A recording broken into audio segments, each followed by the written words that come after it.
Alors aujourd'hui, je vais vous mettre dans une situation que tout parent a vécue. Je vais vous parler d'une situation et on va la décrire ensemble et je vais vous dire si cela fait partie d'un mythe éducatif ou non. Alors votre enfant a fait une bêtise, c'est un tout jeune enfant, il vient juste de faire une bêtise, il a renversé le vase ou je ne sais trop quoi, quelque chose qui vous a énervé. Vous êtes en train de le crier et là soudain, il se met soit à sourire, soit à rigoler. Là, c'en est trop.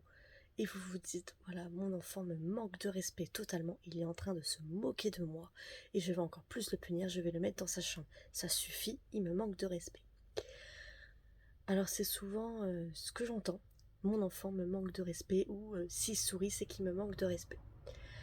Alors effectivement, ça c'est un mythe éducatif, et je vais essayer de vous expliquer pourquoi l'enfant sourit et pourquoi il rigole, et peut-être qu'après, lorsque vous revivrez cette situation avec un enfant, ou alors même en tant que professionnel, en crèche, ou dans des situations, euh, peut-être savoir comment mieux réagir face à cette situation-là. Alors pourquoi l'enfant se met à sourire ou à rigoler lorsque vous le criez en fait?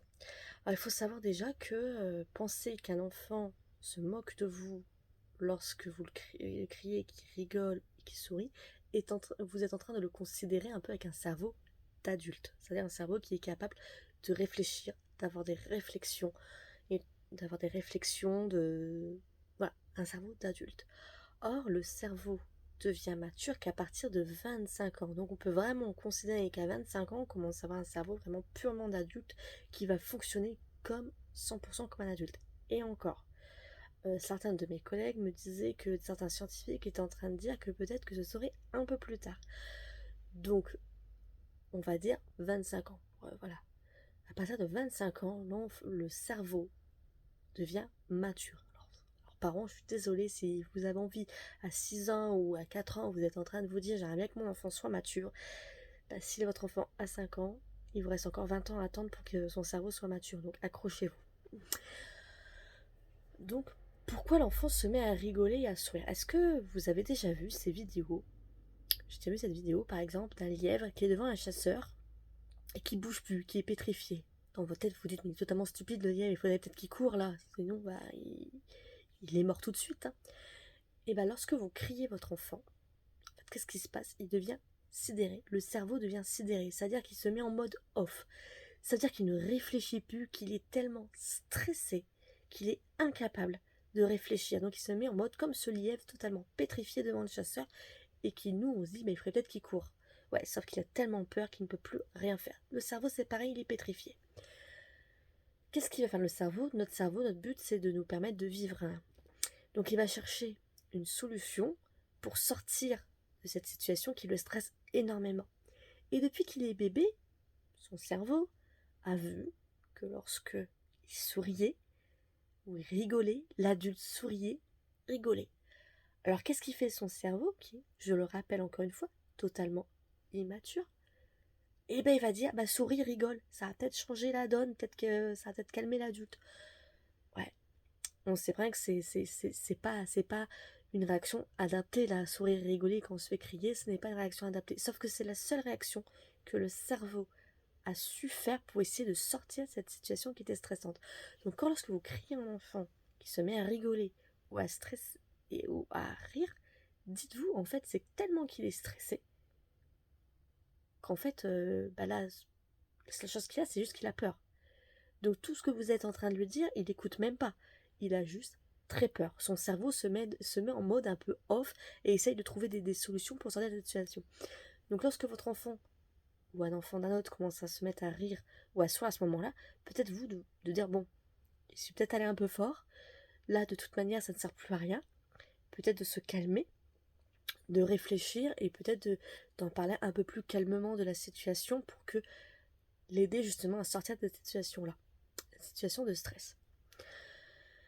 Alors, je me rappelle toujours d'une discussion que j'avais eue lorsque j'étais professionnelle, j'avais une stagiaire justement à qui j'en parlais, et puis elle doutait un petit peu, elle me disait oui mais bon quand même. Et je lui ai dit, je fais toi, ça t'est jamais arrivé. T'es dans une situation hyper stressante, mais très très stressante. Te retrouver devant quelqu'un, t'es hyper stressé, la personne elle te stresse, mais énormément. Et inconsciemment d'avoir un rire nerveux ou un sourire, alors que franchement tu sais que elle me fait Bah oui, effectivement, ça m'est déjà arrivé d'avoir un rire nerveux. Je suis moi-même. Parfois, ça m'arrive d'être dans des situations tellement stressantes de soit sourire, soit d'avoir un rire nerveux. Mais c'est typiquement un rire nerveux, hein. Je rigole pas parce que je suis stressée. Maintenant, moi, je suis capable de mettre des mots en disant excuse-moi, excusez-moi, là j'étais un peu. Je suis fatiguée ou je suis un peu dépassée partout, donc c'est un rire nerveux, excusez-moi. Sauf que l'enfant sera pas capable de vous dire excuse-moi, je suis un peu dépassée par mes émotions, là, c'est un rire nerveux. On est bien d'accord, l'enfant sera pas capable. Nous, on en sera capable. Même, c'est pas déjà arrivé dans des enterrements d'entendre des gens rigoler? Est-ce que vous croyez vraiment que la personne, quand elle rigole le jour d'un enterrement, elle est en train de rigoler de la situation? C'est peut-être juste tellement qu'elle est angoissée, stressée, qu'elle vit une situation qui est tellement forte en émotion, qu'au final, le cerveau, bah, il disjoncte complètement et il va se mettre à rigoler. Et toujours à ce moment-là, on va être plus dans l'empathie. Parce que si la personne dit excusez-moi, je suis vraiment pas bien là, on va être dans l'empathie, que l'enfant n'est pas capable de dire ça, donc on n'aura pas forcément d'empathie à ce niveau-là. Donc c'est vraiment très important de vous dire que lorsqu'un enfant sourit et rigole, ce n'est nullement qu'il se moque de vous. C'est tellement qu'il est stressé.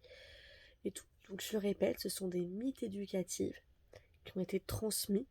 Alors je sais, ces mythes éducatifs, ils ont encore la peau très dure. Et les gens tout de suite considèrent que si l'enfant se montre comme ça, il faut montrer sa supériorité, sa dominance et punir l'enfant, ce qui est totalement contre-productif. On voit bien, si l'enfant est énormément stressé de une, il n'écoute rien, son cerveau n'est pas capable d'analyser la situation.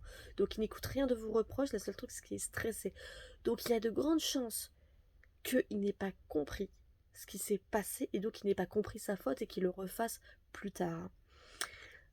Donc ça ne sert strictement à rien. Donc c'est vrai que parfois c'est très dur de garder son calme, surtout quand on est très très énervé. Mais voilà, nous on a cette capacité quand même de prendre sur nous. Nous sommes adultes, hein. On le dit bien, on est adulte, hein, par rapport à un enfant. Bah justement c'est ça.